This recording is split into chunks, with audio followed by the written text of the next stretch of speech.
morning, my dear students. Welcome to the class. Today we will be doing chapter 7, the weather forecast. So this chapter has been taken from a novel. The name of the novel is Three Men in a Boat. It's written by Jerome K. Jerome. And the novel is about the three friends, George, Harris and J. Here J represents Jerome. So let us begin. See, I'll tell you about the story first. Mrs. Poppets, she is the landlady where the three friends are living. So she wakes up the narrator, J. Narrator is J, it means Jerome.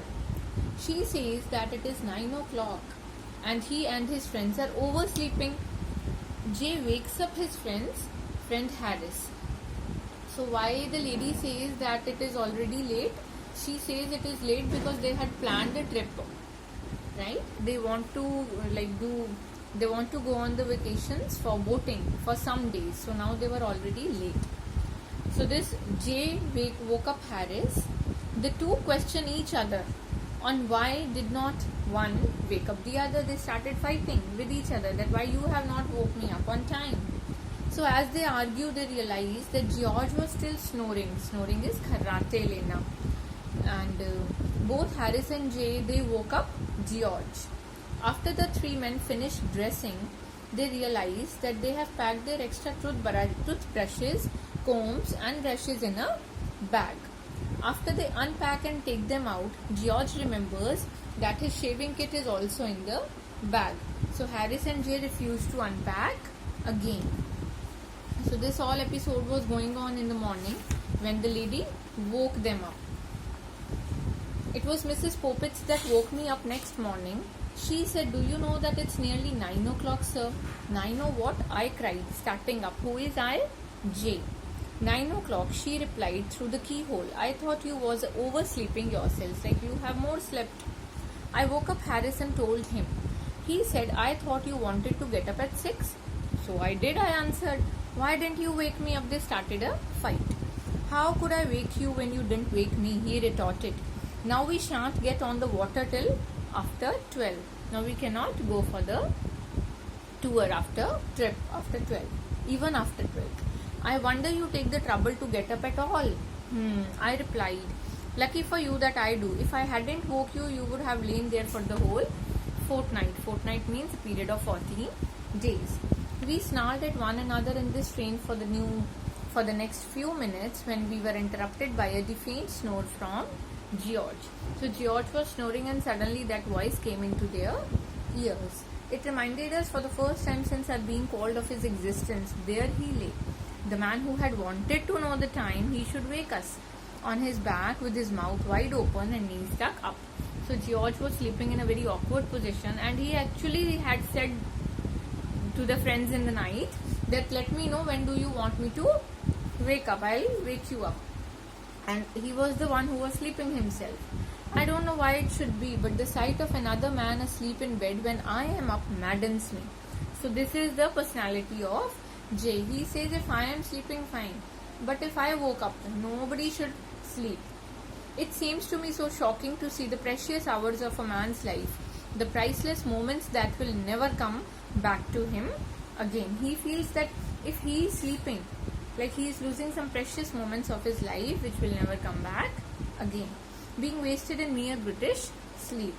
There was George throwing away in hideous sloth an inestimable gift of time, his valuable life, every second of which he would have to account for hereafter, passing away from him unused. So they talked about George, that he was just like a lazy sloth. He was being very lazy, that he was not waking up. He might have been stuffing himself with food instead of sprawling there, sunk in soul-clogging oblivion. It was a terrible thought. Harris and I appeared to be struck by it at the same instant. We determined to save him, and in this noble resolve, our own dispute was forgotten. Now both of them, as you can see in this picture, they jumped on George and they were trying to wake him up. He woke up. He said, "What's the matter? What's the matter?" He observed sitting up. "Get up," roared Harris. "It's 9:45. "What?" He shrieked. Shrieked means he shouted. Jumping out of the bed into the bath. "Who the thunder put this thing here?" We told him he must have been a fool not to see the bath. We finished dressing, and when it came to the extras, we remembered that we had packed the toothbrushes and the brush and the comb, and we had to go downstairs and fish them out of the bag. So when they were like, now all of three were got up, they were woke and they wanted to get ready, but they suddenly realized that all the toothbrushes and combs have been packed. So they unpacked the things. When they unpacked, after that they got ready. Again, George said that I have forgotten my shaving kit.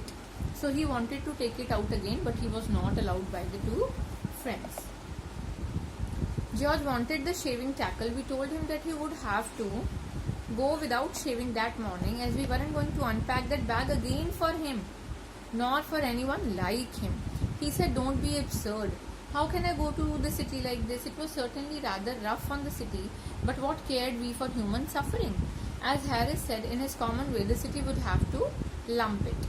We went downstairs to breakfast. Now Montmorency was the dog which was about to accompany them. So Montmorency had invited two dogs to come and see him off, and they were whiling away all the time fighting on the doorstep. Harris said, "The great thing is to make a good breakfast." So Harris made the breakfast, and he started with a couple of chops, saying that he would take these while they were hot.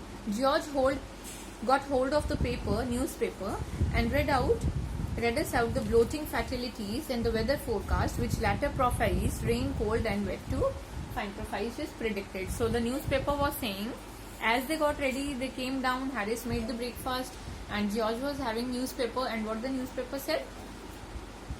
It said that there will be rain and cold. I do think of all the silly, irritating tomfoolishness by which we are playing this weather forecast fraud. Why fraud? Because with these friends, the weather forecast was never true. It was their previous experience. It forecast precisely what happened yesterday or the day before, and precisely the opposite of what is going to happen today. So according to them, the weather forecasts always predicted something which had happened or which is about to happen. So here, now in the other part of the story, Jerome will be telling one of his own experiences where the weather forecast had gone wrong with him.